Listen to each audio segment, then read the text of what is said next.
लेकिन आपको जो सवाल करने हैं वो इस तरह से आप कर सकते हैं चक्रवृद्धि ब्याज के। आप देखेंगे कुछ क्वेश्चंस जैसे आप बोलो नहीं जी हम तो रेशियो मेथड से करते हैं, रेशियो से कर सकते हो। कोई बोल रहा है मैं गोल्डन रेशियो से करता हूँ, गोल्डन रेशियो से कर सकते हो। ये एक बहुत छोटी सी वीडियो है, 10-12 मिनट की वीडियो में मैं आपको केवल एक ओवरव्यू दूंगा इसका कि आप ऐसे भी एक क्वेश्चन को चक्रवृद्धि ब्याज के कर सकते हो। पास्कल ट्रायंगल नियम इसको हम बोलते हैं। तो नाम में कुछ रखा नहीं, जैसे 2 साल का है, अगर आपको 2 साल का चक्रवृद्धि ब्याज निकालना है, 2 इयर्स का चक्रवृद्धि ब्याज निकालना है, तो उसके लिए जो हमारे पास रेशियो है वो है 2:1 का। ये सर क्या है रेशियो, मैं अभी बता रहा हूं, बस 1 सेकंड का मुझे टाइम देंगे। अगर आप बोलो सर 3 साल के लिए, तो 3 साल के लिए लिखो 3 और यहां लिखो इन दोनों को जोड़ के 3, 2 1 3 और लास्ट में 1 आएगा ही आएगा।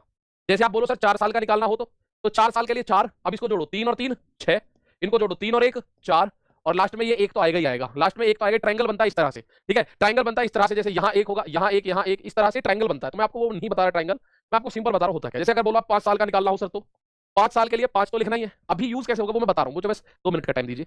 5 से आगे 6 और 4 10 तो 10 लिखो, 6 और 4 10 तो 10 लिखो, 4 और 1 5 तो 5 लिखो और लास्ट में 1 तो आएगा ही आएगा। लास्ट में मेरे दोस्त 1 तो आएगा ही आएगा। ये साधारण ब्याज होता है, वैसे तो इतना अंदर हमें जाने की जरूरत नहीं, मैं आपको बस ये बता दूंगा हालांकि सारे कॉन्सेप्ट को। आप बोलो सर 6 साल का, जो कि नहीं पूछता है कभी, 6 साल का पूछता नहीं है, तो जैसे 6 तो इसको जोड़ोगे 5 और 10 15, 10 और 10 20, 5 और 10 15, 5 और 1 6 और लास्ट में 1 आएगा ही आएगा। 6 साल कैसे निकलेगा, पर 6 साल का कभी पूछता नहीं। आप देखना 2 या 3 साल का पूछता है और 2-3 साल में मतलब पसीने छूटने शुरू हो जाते हैं, इस तरह से वो पूछता है। तो चलिए मैं कुछ क्वेश्चंस के माध्यम से आप लोगों को बताने की कोशिश करता हूं। 2 3 3 1 4 6 है क्या चीज। सबसे पहले क्वेश्चन आप लोगों के सामने आया, ये क्वेश्चन कह रहा है 8,000 रुपए की धनराशि पर 5% वार्षिक ब्याज की दर से 2 साल का चक्रवृद्धि ब्याज निकालो। तो मेरे भाई 2 साल का निकालना है ना आपको। 2 साल के लिए साधारण ब्याज है 2 और 1, यही तो है 2 साल के लिए। 3 साल के लिए 3 3 1, 4 साल के लिए 4 6 4 1, 5 साल के लिए 5 10 10 5 1, 6 साल के लिए 6 15 20 15 6 1, 7 साल के लिए आप निकालोगे 7 15 6 21 और 35, ऐसे करके 35 आगे निकालोगे, जरूरत नहीं है वैसे। तो हमें 2 साल का निकालना है। अब करना क्या है इसका वो चीज समझिएगा।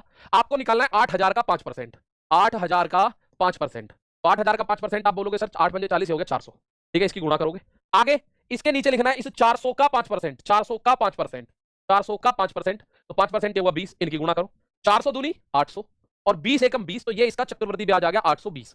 2 साल का चक्रवृद्धि ब्याज क्या आ गया मेरे प्यारे भाई 820। हमने क्या किया, जो भी रेट ऑफ इंटरेस्ट था वो अप्लाई कर दिया प्रिंसिपल पे। इसमें प्रिंसिपल का पता होना जरूरी है, प्रिंसिपल नहीं होगा पता तो हम अप्लाई नहीं कर पाएंगे, ये बात ध्यान रखना। और मैं ये नहीं कह रहा हूं ये बेस्ट तरीका है चक्रवृद्धि ब्याज निकालने के। 4-5 तरीके रोज मैं एक वीडियो में सबको बताऊंगा। एक दिन गोल्डन रेशियो, एक दिन रेशियो, एक आज मैं बता रहा हूं पास्कल, एक दिन मैं आपको अगला बताऊंगा जैसे हमारा सक्सेसिव रेशियो होता है, सब चीज बता दूंगा, ठीक है। तो आप बोलोगे सर क्या करा हमने, ये 2 साल का है 2 1, सबसे पहले दर अप्लाई करी। 5% का मतलब होता है 1/5 बोल सकते हो या 5। 8,000 का 5% हुआ 400, तो यहाँ 400 लिखा। आगे लिखिएगा 400 का 5%, 400 का 5%। अगर और आगे चलना होता तो इस 20 का 5%। अब इनकी गुणा कर दो, 400 दूनी 800 और 20 एकम 20, इनकी जब गुणा करोगे तो 820 इसमें जोड़ के आ गया, ये इसका कंपाउंड इंटरेस्ट है। जैसे ये क्वेश्चन है, इसमें कोई ऑप्शन मैंने नहीं दिए, मैं आपको डायरेक्ट बता रहा हूं क्या है।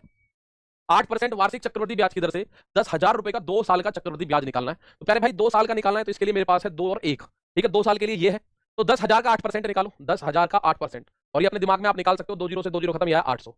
800 का 8% 64 आएगा, 800 का 8% ये क्या आएगा 64। कुछ नहीं करना, इन दोनों की गुणा करो, 800 दूनी 1600 और 64 एकम 64। तो सवाल का आंसर इन दोनों को जोड़ के दे दो, 2 साल का चक्रवृद्धि ब्याज ये बनेगा 1664। Answer is 1664। आंसर क्या है तो प्यारे भाई 1664 इस सवाल का आंसर होगा। तो इस तरह से आप 2 साल का निकालोगे। वहीं अगर मैं बात करूं 3 साल की, वहीं अगर मैं बात करूं 3 साल की, 33 सही 1/3 है, 33 सही 1/3 होना चाहिए ये भी, तो इसको थोड़ा सा सही कर लो, ये होना चाहिए 33 सही 1/3, 13:1/3%, ठीक है। आप बोलो ये भी मैंने इसलिए ले दिया, कभी कल को आप 33 सही 1/3 के पीछे पढ़ो सर ये कैसे होगा। 54,000 की धनराशि पर 33 सही 1/3% वार्षिक चक्रवृद्धि ब्याज की दर से 3 साल का चक्रवृद्धि ब्याज ज्ञात करना है आपको। तो पहले भाई 3 साल का ज्ञात करना है ना। 3 साल के लिए मेरे पास जो पास्कल का नियम वो कहता है 3-3-1।